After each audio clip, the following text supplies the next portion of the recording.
जय हिंद बच्चों, स्वागत है आपका एक बार फिर से आपके अपने पसंदीदा चैनल जिसका नाम है फिजिक्स की आत्मा। बच्चों, आज कक्षा 12वीं में एक बहुत अच्छे और इम्पोर्टेंट टॉपिक के बारे में हम बात करने वाले हैं जिसका नाम है आपका स्थिर वैद्युत स्थितिज ऊर्जा। ओके, स्थिर वैद्युत स्थितिज ऊर्जा के बारे में हम पढ़ेंगे। इसका फॉर्मूला आप पहले से जानते हो, है ना, और इसको बहुत अच्छा डिटेल में हम समझेंगे यहाँ पे। तो ध्यान से देखिए, सबसे पहले हम डेफिनेशन की बात करते हैं। तो स्थिर वैद्युत स्थितिज ऊर्जा की डेफिनेशन क्या होती है? आवेशों के किसी निकाय की विद्युत स्थितिज ऊर्जा। जैसे ये आवेश है आपके ए और बी पर, है ना। ए पर एक आवेश Q1 है और बी पर है Q2। तो इस निकाय की जो विद्युत स्थितिज ऊर्जा होती है वो उस कार्य के बराबर होती है जो उन आवेशों को अनंत से परस्पर नजदीक लाकर बनाने में किया जाता है। मतलब ये जो Q1 Q2 है ये एक फाइनल पोजीशन है, ये एक अंतिम स्थिति है। प्रारंभिक स्थिति क्या है? प्रारंभिक स्थिति ये है कि Q1 Q2 कहाँ है? अनंत पर है। तो अनंत से इन आवेशों को लेकर आएंगे और किन्हीं दो बिंदुओं पर लाकर परस्पर एक निकाय बनाएंगे। क्या बनाएंगे? एक निकाय। तो उस निकाय, वो जो कार्य हमने किया है इनको लाने का, वही कार्य इनमें स्थितिज ऊर्जा के रूप में संचित हो जाता है इस निकाय में। ठीक है, तो यहाँ से जो है हम दो बिंदु आवेशों के निकाय की स्थितिज ऊर्जा ज्ञात करेंगे और दो बिंदु आवेशों की ही हमें ज्ञात करनी है, क्योंकि एक बिंदु आवेश के लिए स्थितिज ऊर्जा जो होती है वो क्या होती है? शून्य होती है, क्योंकि किया गया कार्य भी क्या होता है? शून्य। ठीक है, जैसे फॉर एग्जाम्पल मैं बताता हूँ, अगर आपने सिर्फ एक निकाय को, आप मान लो ये बिंदु ए है और एक निकाय को आप अनंत से, है ना, एक आवेश को आप Q0 आवेश को या Q1 आवेश को अगर आप अनंत से लेके आते हो बिंदु ए तक, तो इसे लाने में कोई कार्य नहीं करना पड़ता है। ठीक है, कोई कार्य नहीं करना पड़ता। जब कार्य 0 है तो स्थितिज ऊर्जा भी क्या रहेगी? 0 हो जाएगी।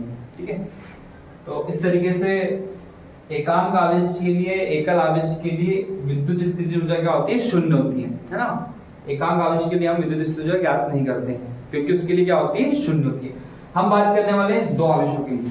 तो ध्यान से देखिएगा, मान लिया जाए कि ये इंफिनिटी है, इस पर दो आवेश रखे हैं Q1 और Q2। हम यहां से सबसे पहले Q1 आवेश को लेके आते हैं, ठीक है, बिंदु ए तक। तो इस बिंदु ए पे लाके इसको रख देते हैं। ओके, फिर वापस से जाते हैं और Q2 को लेके आते हैं, आवेश Q2 को लेके आते हैं और Q2 को रख देते हैं बिंदु B पर। ठीक है, तो जब आप आवेश Q1 को लेके आएंगे तो यहाँ पर पहले से कोई विद्युत क्षेत्र उपस्थित नहीं होगा, और पहले से विद्युत क्षेत्र उपस्थित नहीं है तो आवेश Q1 को लाने में किया कार्य हो जाएगा शून्य।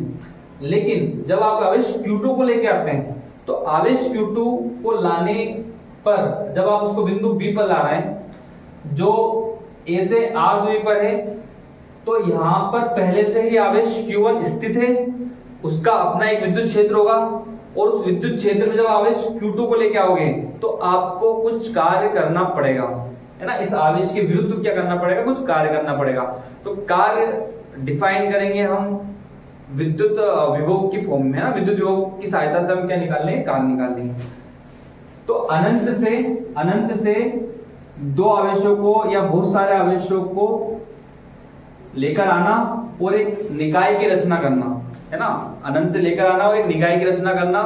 तो इस निकाय की रचना करने में जो कार्य किया जाता है वही स्थिर विद्युत या विद्युत स्थितिज ऊर्जा के रूप में संचित हो जाता है। ये इसकी एक डेफिनेशन हो जाएगी। ओके, आगे बात करते हैं हम।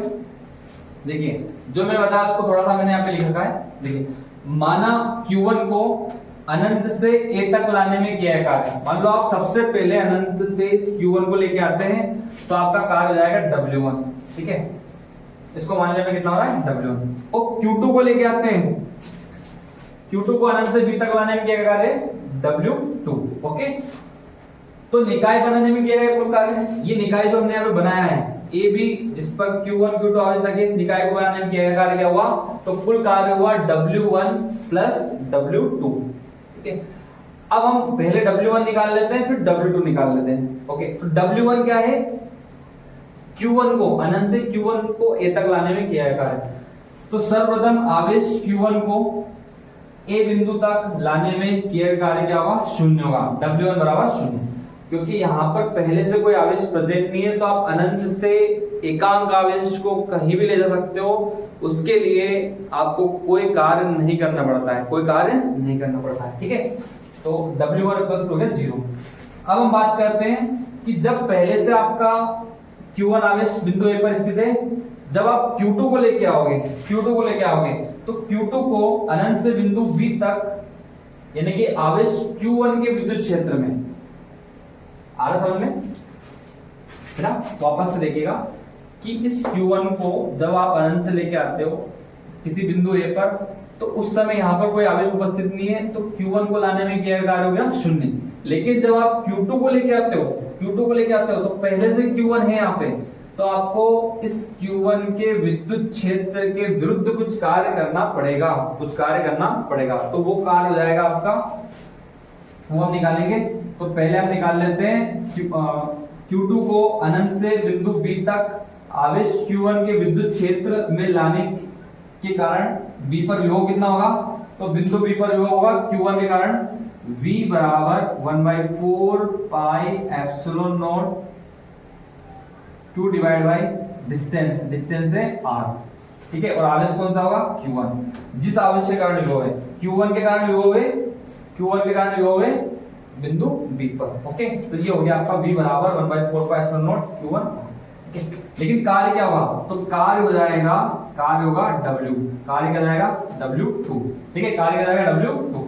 तो W2 आपको निकालना है, तो आप निकालोगे विभव इंटू आवेश, ओके। विभव कौन सा, Q1 के कारण विभव और आवेश Q2, तो यहाँ पे जाएगा V इंटू Q2, तो W की वैल्यू आ गई V इंटू Q2।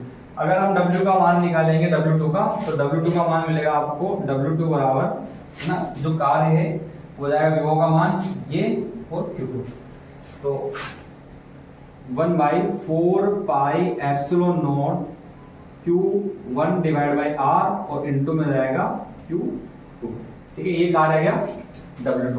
तो आपके पास दोनों कार्य आ गए, W1 का कार्य आ गया 0, W2 का कार्य आ गया 1/4 pi epsilon not Q1 Q2 divide by R।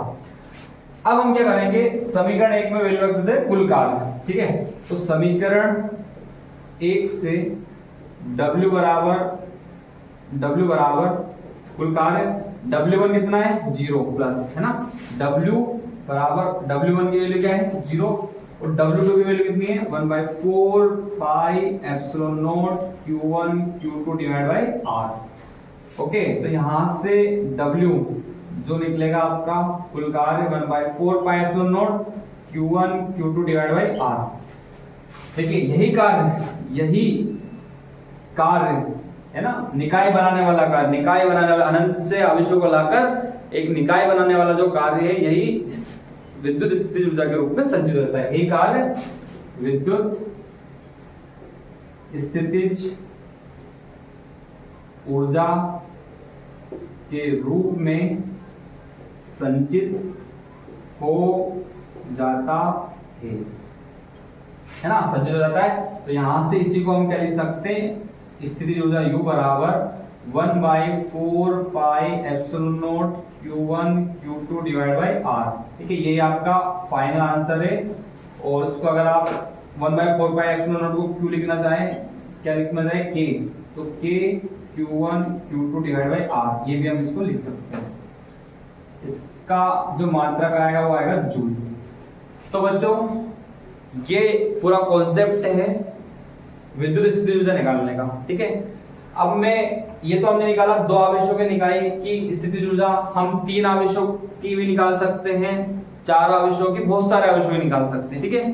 तो इसके बाद ये आप पहले नोट कर ले, इसके बाद हम आगे थोड़ा सा उसको डिटेल में समझते हैं।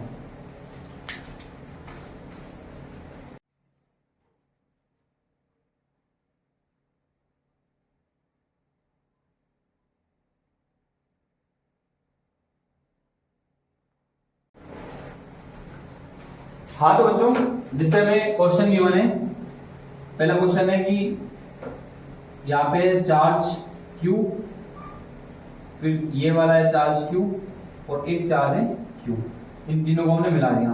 आपसे क्वेश्चन बोला गया कि सिस्टम का इस निकाय की स्थितिज ऊर्जा ज्ञात कीजिए, इस निकाय की स्थितिज ऊर्जा ज्ञात कीजिए। ओके, तो इसकी स्थितिज ऊर्जा अगर आपको ज्ञात करनी है तो इसके लिए क्या करना पड़ेगा, देखिए जो हमने अभी स्थिर विद्युत स्थितिज ऊर्जा जो पढ़ी है, इस स्थितिज ऊर्जा में हमने फॉर्मूला पढ़ा है कि जो चार्जेस आप जिसको Q1 बोल दो, Q2 और Q3, वो दो चार्जेस के बीच में आपको एक फॉर्मूला बताता है। ठीक है, तो किस तरीके से बताएगा, यहां से देखिएगा U बराबर इन दोनों सिस्टम के बीच में स्थिर विद्युत स्थितिज ऊर्जा निकालेंगे तो 1/4 पाई एप्सिलॉन नॉट। अच्छा, इसको 1/4 पाई एप्सिलॉन नॉट में लिख के हम K लिख देते हैं, K Q1 Q2 divide by distance. Distance मान लो अगर आपको A गिवन है, ये भी A और ये भी है, तो ये जाएगा A प्लस एक सिस्टम ये है Q1 Q3 divide by A, और एक सिस्टम है ये वाला, तो इसको बोलेंगे यहाँ पे K लगा दो, K Q2 Q3 divide by A। तो इस तरीके से आपके पास कितने सिस्टम हो गए, 3 सिस्टम हो गए। पहला सिस्टम Q1 Q2 वाला, दूसरा Q1 Q3 वाला, और तीसरा हो गया Q2 Q3 वाला। तो ये सिस्टम हम निकाल दिया और ये इसका क्या जाएगा, आंसर हो जाएगा। तो 3 आवेश अगर किसी त्रिभुज की भुजाओं पर रखे हुए हैं तो उसके लिए फॉर्मूला बनेगा आपका U = K Q1 Q2 divide by A, K Q1 Q3 divide by A plus Q2 Q3 divide by A। Okay, अगर एक क्वेश्चन आपको इस तरीके से गिवन कि एक वर्ग है और उसकी 4 भुजाओं पर आवेश है, जैसे Q1 एक बिंदु आवेश है, Q2 दूसरा बिंदु आवेश है, Q3 तीसरा बिंदु आवेश है, Q4 ये आपका चौथा बिंदु आवेश है। ओके, आपको इस निकाय की क्या निकालनी है, स्थितिज ऊर्जा निकालनी है। ठीक है, तो इस निकाय की स्थिर विद्युत स्थितिज ऊर्जा ज्ञात कीजिए। ओके, एक क्वेश्चन आपको ये मिल गया, आपको इसकी टोटल स्थितिज ऊर्जा निकालनी है। देखो इनकी जगह आपको कोई आवेश की वैल्यू दे सकते हैं, जैसे Q1 का मान आपको दे दिया 2 कूलम, इसका 4 कूलम, 5 कूलम, 6 कूलम, ऐसे अलग अलग आपको आवेश दे दिए। ठीक है, तो आप फॉर्मूला लगा सकते हो। तो फॉर्मूला क्या बनेगा, तो सबसे पहले देखेंगे U बराबर U टोटल, टोटल जो इस निकाय की स्थितिज ऊर्जा है वो जाएगी, पहला निकाय क्या बन रहा है आपका Q1 Q2 है ना, इनके बीच की डिस्टेंस मान लेते हैं A और A गिवन है। ठीक है, तो Q1 Q2 K Q1 Q2 divide by A। Okay, ये पहला जो सिस्टम है इन दोनों की स्थितिज ऊर्जा हो गई। तो दूसरा सिस्टम है Q2 Q3, तो आप लिखोगे K Q2 Q3 divide by A plus फिर अगला सिस्टम हो जाएगा Q3 Q4, तो K Q3 Q4 divide by A plus फिर लास्ट सिस्टम हो जाएगा आपका K Q4 Q1 divide by A। तो 4 सिस्टम तो ये हुए, पहला, दूसरा, तीसरा, चौथा। क्या इसके अलावा भी सिस्टम बनेंगे, तो हाँ इसके अलावा क्या बनेंगे, सिस्टम बनेंगे। एक सिस्टम बनेगा ये वाला। ठीक है, इस निकाय की भी आपको क्या निकालनी है, स्थितिज ऊर्जा। तो इसकी क्या हो जाएगी, देखो ये डिस्टेंस जो है ये हो जाएगी आपकी A√2, तो यहाँ पे बनेगा K Q1 Q3 Q1 Q3